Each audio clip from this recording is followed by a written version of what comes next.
అతను ఎటు వెళ్తాడు అని అతను బుద్ధుడిని అడుగుతాడు. అప్పుడు బుద్ధుడు ఏమంటాడంటే, నీ చేతికి ఒక బాణం వచ్చి గుచ్చుకుందనుకుందాం. అప్పుడు నువ్వేం చేస్తావు? బాణం తీసేస్తావా? లేదంటే అది ఎక్కడి నుంచి వచ్చిందని వెతుక్కుంటూ దాని దిశగా వెళ్తావా అంటాడు. అందుకు ఆ శిష్యుడు సమాధానం చెప్తూ, ముందు చేతిలో గుచ్చుకున్న బాణం తీస్తాను. అనంతరం ఆ గాయాన్ని ఎలా మాన్పించాలి అని దారులు వెతుకుతాను అని సమాధానం చెప్తాడు. అప్పుడు బుద్ధుడు అంటాడు, చూసావా, మనిషి మరణించడం అనేది తర్వాత సంగతి. ముందు అతను తన చుట్టూ ఉన్న సమస్యలను పరిష్కరించుకోవాలి అంతే అంటాడు. అందుకు శిష్యుడు సైతం సత్యం బోధపడినట్లు తలూపి అక్కడి నుంచి వెళ్ళిపోతాడు. మరో సందర్భంలో బుద్ధుడు చెట్టు కింద కూర్చొని ధ్యానంలో ఉండగా కొందరు పిల్లలు ఆ చెట్టుకు ఉన్న పండ్లను రాళ్ళతో కొట్టి తింటుంటారు. ఆ క్రమంలో ఓ రాయి వచ్చి బుద్ధుడికి తాకి రక్తం కారుతుంది. అప్పుడు దాన్ని చూసి ఆ పిల్లలు భయపడతారు. అయితే అప్పుడు బుద్ధుడు ఏమంటాడంటే, చెట్టును రాళ్ళతో కొడితే అది మీకు తీయని పండ్లను ఇచ్చింది, కానీ నన్ను రాళ్ళతో కొడితే నేను ఏమీ ఇవ్వలేకపోయాను అని బాధపడతాడట. అది బుద్ధుని గుణం. ఇంకోసారి బుద్ధుడు ప్రవచనాలు చెప్తుండగా ఓ నాట్యకారుడు వచ్చి అంటాడు, స్వామి, నేను ఈ రాత్రికి నృత్య ప్రదక్షిణ చేయాల్సి ఉంది. మీ మాటల వల్ల అది గుర్తుకు వచ్చింది. అందుకు ధన్యవాదాలు అని చెప్పి అక్కడి నుంచి వెళ్ళిపోతాడు. అప్పుడు ఓ దొంగ వచ్చి అంటాడు, స్వామి, మీరు చెప్పిన విషయాల్లో పడి నేను ఓ దొంగతనం చేయాల్సి ఉంటే దాన్ని మర్చిపోయా అని అంటాడు. అనంతరం ఇంకో వృద్ధుడు వచ్చి, అయ్యా, నేను నా జీవితం మొత్తం విలాసవంతమైన వస్తువులు కావాలని వాటి వెంట పడ్డాను. కానీ మీ మాటల వల్ల ఇప్పుడు నాకు అనిపిస్తుంది నేను నా జీవితాన్ని వృధా చేశానని. ఇంక ఏమాత్రం ఆలస్యం చేయను. తరచూ కాళ్ళు కీళ్ళ నొప్పులు వస్తున్నాయా? అయితే ఇదే కారణం కావచ్చు. శరీరంలో ఏమైనా పోషకాలు విటమిన్లు లోపిస్తే మన శరీరం ముందుగానే కొన్ని లక్షణాల ద్వారా హెచ్చరికలు ఇస్తుంది. వీటిని నిర్లక్ష్యం చేస్తే భారీ మూల్యం చెల్లించుకోక తప్పదు. ఇది తెలిసి కూడా చాలామంది చిన్న సమస్యను పెద్ద చేసుకుంటున్నారు. ఉదాహరణకు తరచూ కాళ్ళలో వాపు, నొప్పి వంటి లక్షణాలు కనిపిస్తుంటే అస్సలు అశ్రద్ధ చేయకూడదు. శరీరంలో జరిగే చిన్న చిన్న మార్పులు పెద్ద సమస్యలను సూచిస్తాయి. కాబట్టి వెంటనే జాగ్రత్త పడాలని వైద్య నిపుణులు సూచిస్తున్నారు. ఎక్కువగా నడవడం, గంటల తరబడి కూర్చోవడం, నిలబడటం లేదా గాయం వల్ల కూడా కాళ్ళ నొప్పులు రావచ్చు. కానీ కాళ్ళలో నొప్పి, వాపు, మంట, తిమ్మిర్లు కొనసాగితే మీరు అప్రమత్తంగా ఉండాలి. ఎందుకంటే శరీరంలో కొన్ని పోషకాలు లోపించడం వల్ల ఇలా జరుగుతుంది. కాలు తొడ భాగం నుంచి పాదాల వరకు వివిధ రకాల నొప్పులు రావడానికి కారణం పోషకాల లోపమే. కాబట్టి ఏ భాగంలో నొప్పి, ఏ పోషకం తగ్గడం వల్ల వస్తుందో తెలుసుకోండి.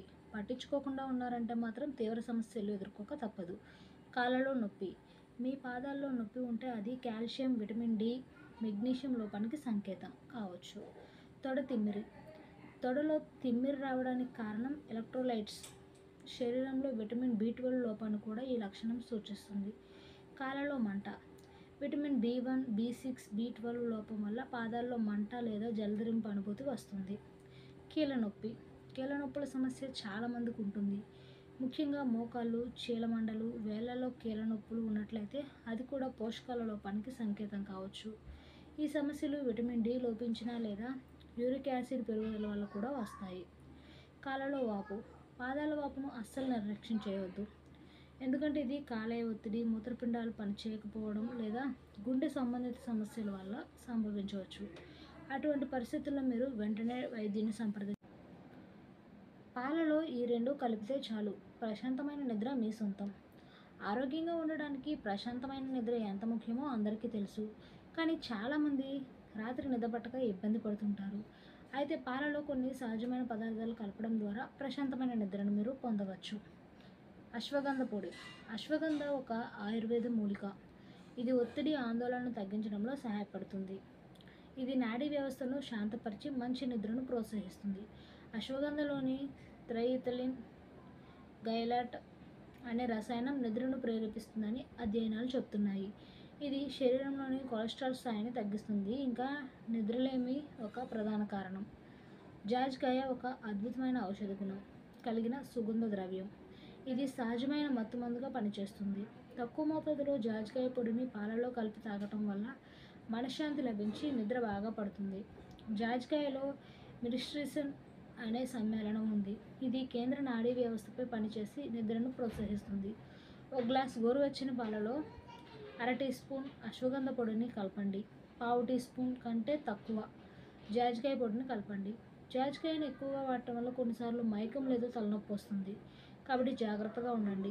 2 పొడులను బాగా కలిపి పడుకునే ముందు తాగండి. ఈ మిశ్రమాన్ని పడుకునే 30 నుండి 60 నిమిషాల వరకు ముందు తాగండి. పాలకు బదులు బాదం పాలు లేదా కొబ్బరి పాలను కూడా వాడచ్చు. చక్కెర కలపాలి అనుకునే వాళ్ళు కొద్దిగా తేనె కలుపుకోవచ్చు. కొన్ని రోజులు ఈ పద్ధతిని పాటిస్తే మంచి ఫలితం ఉంటుంది. గర్భిణీలు, పాలిచ్చే తల్లులు, ఏదైనా ఆరోగ్య సమస్యలు ఉన్నవారు ఈ పద్ధతిని పాటించే ముందు వైద్యుని సంప్రదించడం మంచిది. అధికంగా జాజికాయ వాడటం మంచిది కాదు. ఈ సులభమైన సహజమైన ఇంటి చిట్కా నిద్రలేమి సమస్యకు మంచి పరిష్కారం కావచ్చు. ప్రయత్నించి మంచి నిద్రను పొందవచ్చు. ప్రతిరోజు ఒకే సమయంలో పడుకోవడం మేలుకోవడం. మీ జుట్టు సడన్గా ఊడిపోతుందా? Be careful. మీ ప్రాణాంతక వ్యాధి మీ ఇంట్లో తిష్ట వేసిందేమో. మన శరీరంలో అత్యంత మూలమైన అవయవాల్లో కాలేయం ఒకటి. ఇది జీవక్రియ, విష పదార్థాల తొలగింపు, హార్మోన్ల నియంత్రణ, పోషకాల శోషణలో ముఖ్యమైన పాత్ర పోషిస్తుంది. కాలేయం సరిగ్గా పనిచేయకపోతే అది శరీరంలోని వివిధ అవయవాలను ప్రభావితం చేస్తుంది. వాటిలో ఒకటి జుట్టు. కాలేయ సమస్యలు మీ జుట్టుపై ఎలాంటి ప్రభావాలు చూపుతాయో తెలుసుకోండి. పోషకాల లోపం. కాలేయం ఆహారం నుంచి అవసరమైన విటమిన్లు, ఖనిజాలను, ముఖ్యంగా ఇనుము, విటమిన్ బి కాంప్లెక్స్, విటమిన్ డిలను గ్రహించడంలో సహాయపడుతుంది. కాలేయం దెబ్బతిన్నప్పుడు ఈ పోషకాలను గ్రహించడం సమస్య ఏర్పడుతుంది. ఫలితంగా జుట్టు బలహీనంగా మారి రాలిపోతుంది. కొత్త జుట్టు పెరగడం కూడా ఆగిపోతుంది. హార్మోన్ల సమతుల్యత దెబ్బతినడం. కాలేయం మన శరీరంలోని హార్మోన్లను విచ్ఛిన్నం చేయడంలో సహాయపడుతుంది. కాలేయం సరిగ్గా పనిచేయకపోవడం వల్ల హార్మోన్ల సమతుల్యత దెబ్బతింటుంది. ముఖ్యంగా టెస్టోస్టెరాన్, ఈస్ట్రోజన్ స్థాయిలు దెబ్బతింటాయి. ఫలితంగా జుట్టు సన్నగా మారుతుంది. జుట్టు వేగంగా రాలడం ప్రారంభమవుతుంది. శరీరంలో విష పదార్థాలు పేరుకుపోతాయి. కాలేయం శరీరం నుండి హానికరమైన విష పదార్థాలను లేదా వాటిని తొలగిస్తుంది. కాలేయం దెబ్బతిన్నప్పుడు ఈ టాక్సిన్స్ పేరుకుపోయి రక్త కాలుష్యానికి కారణమవుతాయి. ఇది చర్మం మరియు జుట్టును నేరుగా ప్రభావితం చేస్తుంది. జుట్టు గరుకుగా, నిస్తేజంగా మారుతుంది మరియు తలపై వివిధ సమస్యలు తలెత్తుతాయి. జుట్టుకు ఆక్సిజన్ సరఫరా తగ్గుదల. కాలేయం దెబ్బతిన్నట్లయితే రక్తం ఉత్పత్తి కూడా దెబ్బతింటుంది. రక్తంలో ఆక్సిజన్ రవాణా తగ్గినప్పుడు తగినంత పోషకాలు, ఆక్సిజన్ జుట్టు మూలాలకు చేరవు. దీనివల్ల జుట్టు బలహీనంగా మారి విరిగిపోతుంది.